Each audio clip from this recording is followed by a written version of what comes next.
우리나라에 FBI가 상주하고 있는 건 아세요? 제가 듣기로는 63빌딩만 했다. 대한민국 국민 2천만 명을 투약하는 양이라는데 거기서 막아야 되는데 막지 못하고 있는 상황이잖아요. 대부분은 텔레그램으로 익명으로 일단은 작업을 하거든요. 칼 맞을 수 있으니까 조심하라. 제가 마약 중독자를 한 100명을 만났다 하면 98에서 99명 정도는 다시 투약을 하고 20년이 지나도 못 끊겠다라고 해서 다시 또 투약하신 분도 계시고 하니까 희망이 없다라고 생각을 했는데. 네, 여러분 안녕하세요. 아나운서 홍주연입니다. 오늘도 홍주연이 반한 추정 60분 장면들 함께 하겠습니다. 이야기 좀 나눠볼 텐데요. 오늘 제가 정말 뵙고 싶었던 PD님과 함께 자리했습니다. KBS를 넘어서 언론사의 마약통이다 이런 이야기가 나오고 있는데요. 김영은 PD님 오셨습니다. 안녕하세요. 수영식품 제작하고 있는 김영헌 PD라고 합니다. 반갑습니다. 항상 듣는 입장이다 보니까 말하는 게 익숙치 않아서 지금 여기 인터뷰도 잘 할 수 있을는지 모르겠습니다. 언제 처음 이렇게 마약 관련된 취재를 시작하셨을까요? 처음에 2022년도부터 시작을 해갖고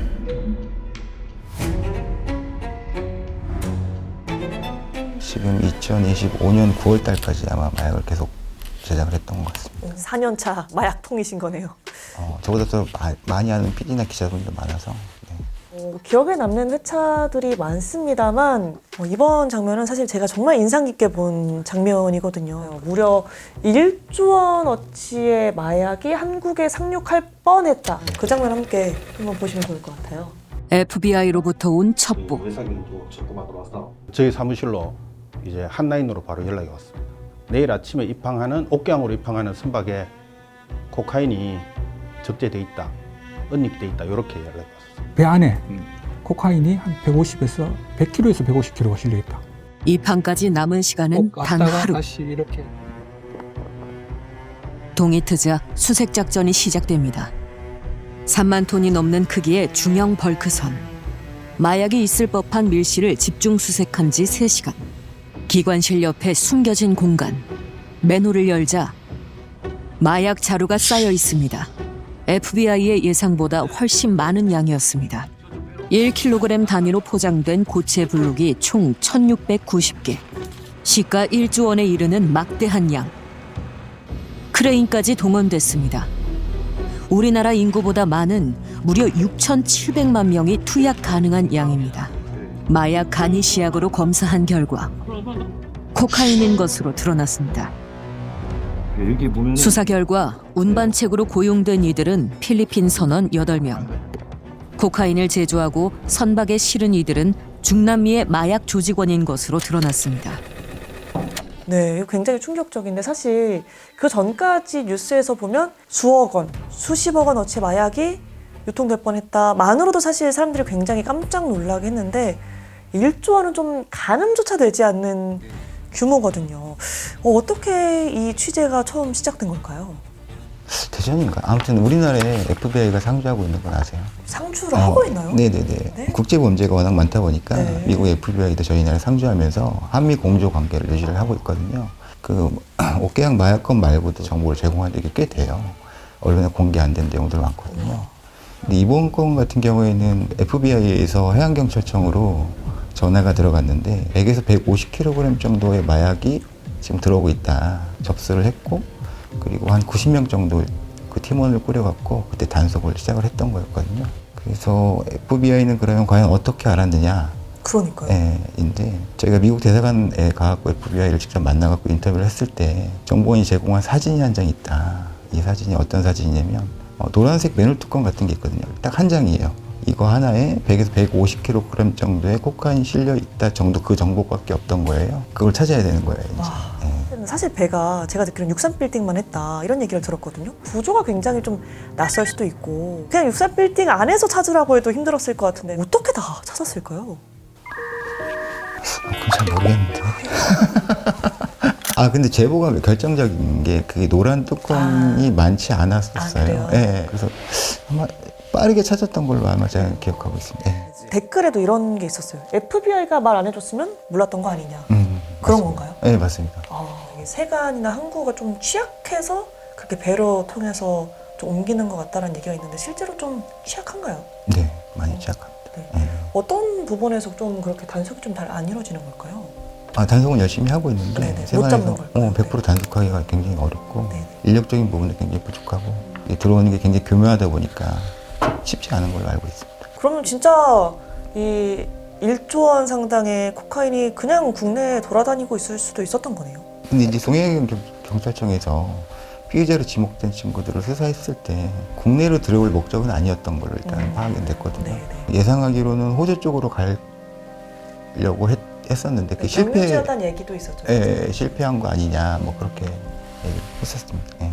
이게 뭐 댓글로도 이야기가 좀 있습니다. 한번 보면 앞서 이제 뭐 세관이 좀 취약하다는 이야기가 나오고 있고 마약 자체는 국내에서 제조가 되지 않고 해외에서 무조건 다 들어오기 때문에 거기서 막아야 되는데 막지 못하고 있는 상황이잖아요. 네. 유통이 계속 되고 있으니까. 그래서 아마 세관의 연루설이 계속 나오고 있는 것 같습니다. 네. 제가 2023년도 11월경에 백혜련 경장을 영등포 경찰서에서 만난 적이 있거든요. 네네. 이 사태가 터지기 전이죠. 제가 그 전부터 텔레그램상에서 자기 세관 직원하고 같이 이거 마을 유통하고 있다라는 식의 제보를 몇 개 받긴 했었어요. 네네.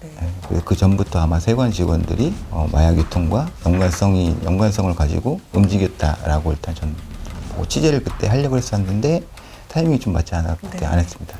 이게 뭐 해양 경찰이랑도 같이 다니시고 마약 사범도 실제로 만나시고 그러잖아요. 저는 제일 궁금한 게 취재를 어떻게 하시는지거든요. 꼭 그냥 일선 마약 수사대 경찰들과 조금 친분을 계속 유지하는 거.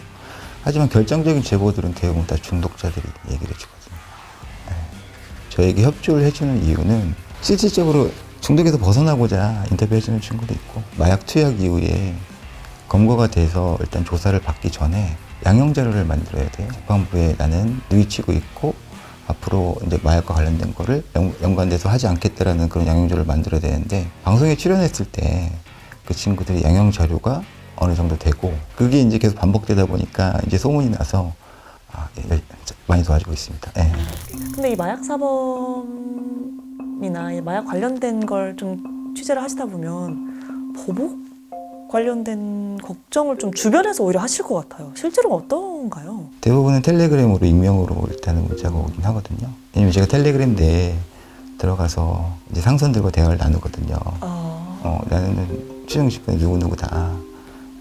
이런 부분을 취재하고 싶은데 당신과 얘기할 수 있는지. 마약 방이라고 하는데 그 방들이 어마어마하게 많아요. 몇백 개는 되거든요. 거기에 이제 계속 돌아다니면서 이제 하다 보니까 그 중에 한 명이 칼 맞을 수 있으니까 조심하라. 그런 식으로 문자 한번 썼습니다. 그 문자는 조금 많이 무서웠을 것 같은데 어떠셨어요? 약간 조금 겁은 났지만 그래도 뭐 저 그렇게 신경 쓰진 않았습니다. 신경 쓰기가 사실 신경이 쓰일 것 같은데 지난 캄보디아 편에서 잠깐 마약이 언급되면서 댓글이 많이 달렸었는데 이제 뭐 유명한 재벌 3세 황하나 씨라든가 유명인의 이런 이름들이 언급되거든요. 그분들은 어떻게 지내고 계신가요?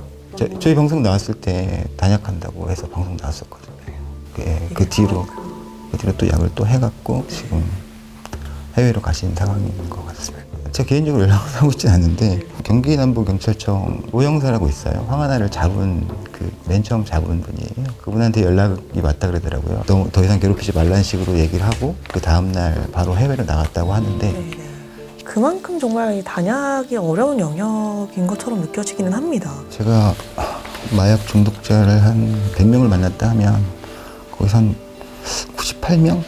98에서 99명 정도는 다시 투약을 하고 나머지 한두 명 정도는 마약을 끊었다기보다는 참고 있다고 보면 될 것 같습니다. 네. 사실 대다수가 다시 실패를 하는 거예요. 다시 재발을 하고 있죠. 네. 그리고 저 개인적으로 정말 궁금했던 사례자가 있는데 이 20대 싱글맘이 마약 중독이 되는 과정. 둘째까지 낳고 나서 우울증도 너무 심해지고 주변에 다 그냥 정상적인 가정 남편 있고 다 그런데 저만 혼자 키우고 혼자 낳고 힘들다고 어디 말할 것도 없었고 가면 갈수록 애들 생각을 안 하게 되더라고요. 어떤 느낌이었지? 딱 한 번만 다시 느끼고 싶다. 뭐예요? 다 그냥 살을 뜯어가지고 다 다 빨개지고 흉터 생기고 딱지 생기고 이게 손으로 뜯은 거예요. 위에 이제 몸에도 그렇고 전체가 다 그런데 내가 원하던 엄마의 모습이 이런 게 아니었는데 애들한테 엄청 잘해주고 싶었는데 왜 그러고 있었지 하면서 끝내야 되겠다라고 마음을 먹고 있어요. 그분이 2022년도에 저희 방송 처음에 나오고 나서 약을 계속 그때 못 끊고 있다가 징역 1년 나왔었거든요. 그래서 형량을 살고 이제 나와서 지금 아이들 2명 케어하면서 잘 지내고 있다고 들었어요. 네. 일단 지금까지로 봤을 때는 그 음. 100명 중에 2명이 들어간다고 보면 될까요? 네, 가망성은 있죠. 네. 네, 그랬으면 네네네. 좋겠다는 생각이 좀 네. 듭니다. 실제로 보신 사례가 있나요? 단약한 사례? 아직 못 봤습니다. 아직 못 보셨어요? 네. 그만큼 정말 끊기 어려운 그게 마약이 끊는 게 아니라 대부분 다 마약 중독자들이 참는 거라고 하거든요. 네. 1년 참았다가도, 그렇죠. 참았다가도 순간적 유혹으로 인해서 다시 또 마약을 투약하고 이 중독자의 길로 걸을 수밖에 없는 게 마약이더라고요. 20년이 지나도 못 끊겠다라고 해서 다시 또 투약하신 분도 계시고 하니까. 20년 동안 노력을 하시다가도 결국 또 제자리로 돌아오는 네네. 거거든요.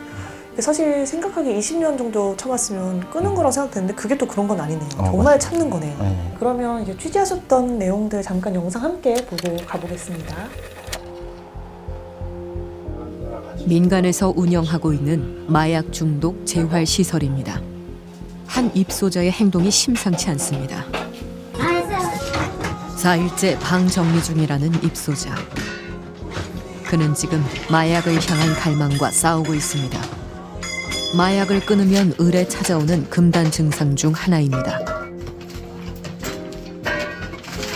못 참니 또 그만 찾아. 못 참는데 정신 없어. 그만 내일 오늘은 여기까지 하자. 마약으로 손상된 뇌는 우울증과 편집증, 환각 같은 정신질환을 일으킵니다. 네가 알아서 정리하고 더 이상 선생님 얘기 안 할 테니까. 알겠습니다. 여기 규칙 지키면 한 명도 못 있어요. 다 나가야 돼요. 규칙 갖고 얘기하면. 근데 이게 그걸로는 운영을 할 수가 없어요. 여기는 그냥 믿음, 사랑, 관심 이거밖에 없어요. 근데 그걸로 변환되는 거죠. 희한하게. 저도 병원 많이 입원해봤지만 다시 약을 하더라고요. 기본적인 저희가 약을 하게 되는 생활 습관이나 사고 방식들을 아예 뜯어 고쳐야 약을 안 할 수 있는 건데 병원에 입원한다고 그런 게 고쳐지지 않아요. 다시 나오면 똑같이 살게 돼요. 수정 씨는 이곳에 입소한 뒤 처음으로 6개월 단약에 성공했습니다. 정부가 손 놓고 있는 사이 민간에서 먼저 만들어진 마약 중독자 재활시설은 전국에 4곳. 전체 입소자 합해도 40명이 제한됩니다. 한 해 마약 사범 2만 명이 검거되는 증가세에 비하면 턱없이 적은 숫자입니다. 좀 심각하네요, 이렇게 보니까. 맞아요. 단약 실패 확률이 높다. 이런 거 관련해서 정부 대응이 좀 있나요? 일단은 예방 차원에서 일단은 계속 홍보를 하고 있고, 그다음에 재활 치료 부분에 있어서 계속 정부의 지원이 계속 있고요. 사전 취재할 때 PD님께서 희망이 없다고 느꼈었다 이런 말씀을 했다고 전에 들었거든요. 네네. 사실 정말 가까이서 취재를 해보셨을 때 정말 희망이 없다고 느껴질 때가 많았나요? 마약이 퍼져나가는 속도보다 이제 건강한 속도가 더 느리기 때문에 사실 희망이 없다라고 생각을 했는데 지금 다들 관계부처에서라든가 다른 분들 다 노력하고 있으니까 희망이 있지 않을까 생각을 합니다. 정보를 제대로 제공함으로 인해서 그런 것들 정확히 알려야 사실은 근절을 더 하지 않을까라는 생각 때문에 계속 마약 관련된 프로그램을 계속 제작을 하고 있는 겁니다. 강남 쪽에서 유행하는 마약과 이태원 쪽 유행하는 거, 홍대 쪽에서 유행하는 마약들이 틀려요. 길거리 지나가면서 해도 사실 모르거든요. 그러니까 전자담배랑 똑같다고 보시면 돼요. 그리고 라오스에 실질적으로 27살짜리 남자 2명이 잡혀 있어서 저희가 감옥도 갔고 취재를 한 적이 있었거든요. 걔네들이 유통한 게 대부분 다 케타민류, 그 인터넷 도박이나 보이스피싱으로 번 돈을 대부분 다 템포로나 돈을 막 쓰기 시작을 해요. 텔레그램만 깔고 30분 내에 구입할 수 있으니까.